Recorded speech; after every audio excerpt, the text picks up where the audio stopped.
10 తలలు ఉన్నోడు రావణుడంట, ఒక్క తలుపు కూడా చెడులేదే రాముడికంట.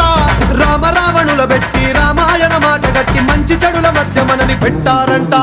ధర్మాన్ని తప్పనోడు ధర్మరాజట, దయలేని వాడు యమ ధర్మరాజట.